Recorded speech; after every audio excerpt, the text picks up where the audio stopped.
Voltamos com a notícia de frente. Mato Grosso conta com 48 políticos ficha suja. Isso significa que eles estariam impedidos de concorrer às eleições deste ano. Só que com o adiamento das eleições pode abrir brechas para os candidatos.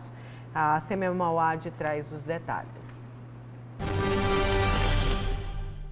A pandemia do novo coronavírus fez com que as eleições fossem adiadas, o que pode abrir brecha para quem pretende concorrer ao pleito, já que o prazo condenatório de 8 anos já tenha sido cumprido.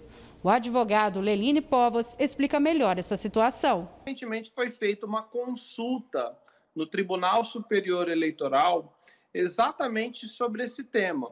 Como é que ficariam as inelegibilidades que são contados dia a dia e se findam 8 anos depois da condenação? Como é que fica isso? Vamos supor que quem é condenado em determinados assuntos não pode disputar a eleição, isto é, fica inelegível por 8 anos. Só que e se esses 8 anos acabarem, por exemplo, em setembro ou então em outubro, isto é, antes de se encerrar o processo eleitoral da pandemia? Porque se as eleições fossem em outubro, a situação seria uma. Se a eleição for em novembro, como é o que está previsto agora em virtude da pandemia, o cenário muda.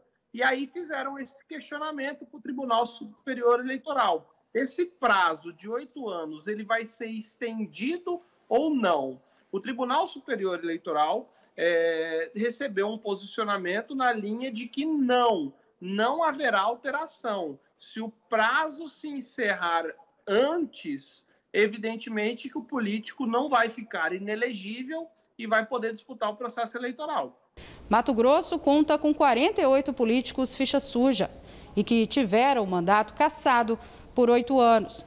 Na lista constam nomes de ex-prefeitos, funcionários públicos e até vereadores. Às vezes, a pessoa fica inelegível não é nem por atos de corrupção. Eu vou te dar um exemplo. O sujeito que é excluído da classe profissional dele em processo administrativo, ele fica inelegível. Eu vou te dar um caso concreto. Vamos supor que um advogado, que por qualquer falha funcional dele, ele venha a ser excluído dos quadros da OAB. Esse sujeito está inelegível. E evidentemente que não significa que seja por um ato de corrupção, um ato de desonestidade. Então é necessário avaliar qual foi a causa que gerou essa inelegibilidade, porque nós temos vários tipos de inelegibilidade.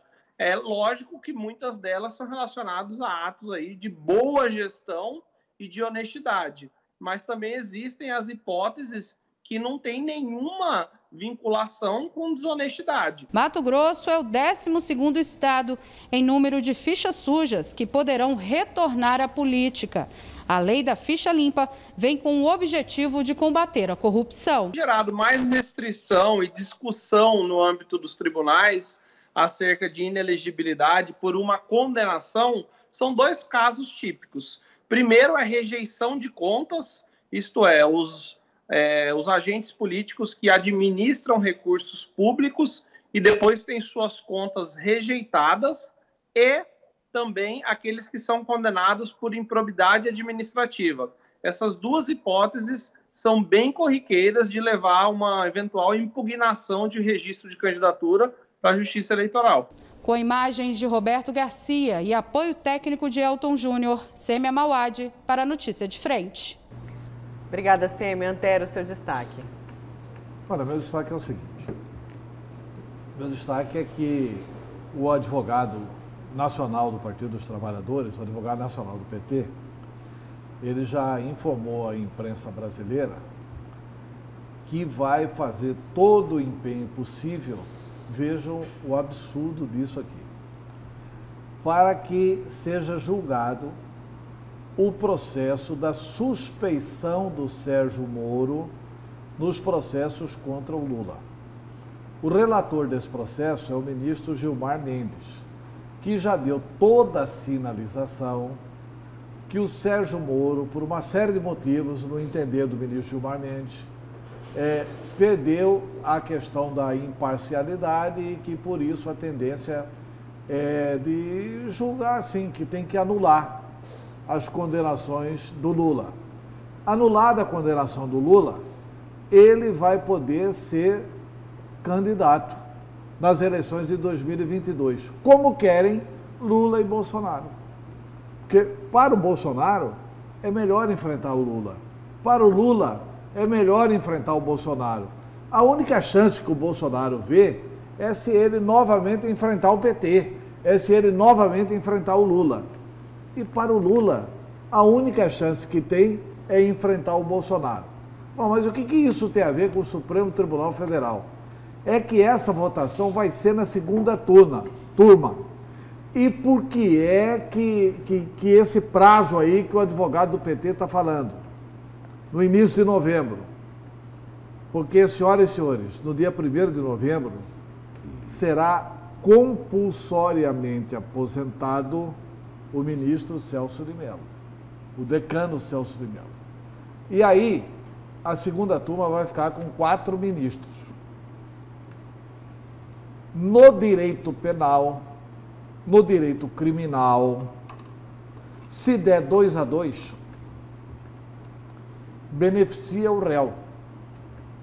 Dentre esses 4 ministros, o advogado do PT conta como certos os votos do ministro Lewandowski, que foi indicado para a Suprema Corte pela dona Marisa Letícia, ex-esposa de Lula, falecida, saudosa dona Maria Letícia, e foi indicado pelo Lula para a Suprema Corte. E também tem o voto do ministro Gilmar Mendes. Se esses 2 votarem em novembro pela parcialidade do Moro, anulando as questões, o Lula fica inelegível e fica anulada a pena contra o Lula. Inclusive, Não, ele deixa de ser inelegível, é isso? Deixa de ser inelegível. Eu falei que fica inelegível. Isso. Não, deixa de ser inelegível e, portanto, pode se candidatar em 2022. Nós, o povo brasileiro, vamos ter que pagar uma indenização, né? Porque o Lula cumpriu 500 dias de cadeia e, se essa decisão vier, tudo isso terá sido uma grande injustiça. Enfim, é o que está sendo programado para a Suprema Corte Brasileira.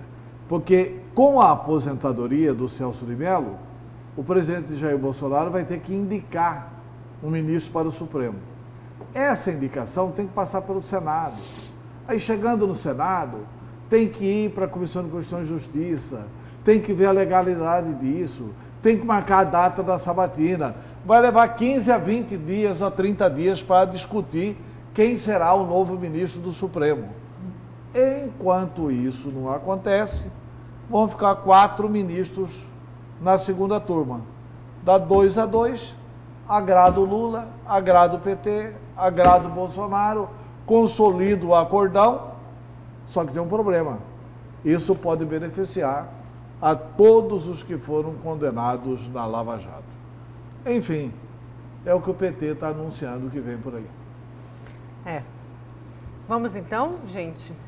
Bom dia, Lúcio. Bom dia, Antero. Bom dia. Bom dia, Nayara. Hoje vai Corinthians e até amanhã. Vem com a máscara do Corinthians. Bom dia, gente. Até amanhã. Você fica agora com o Daniel Santos com o Balanço Geral. Tchau.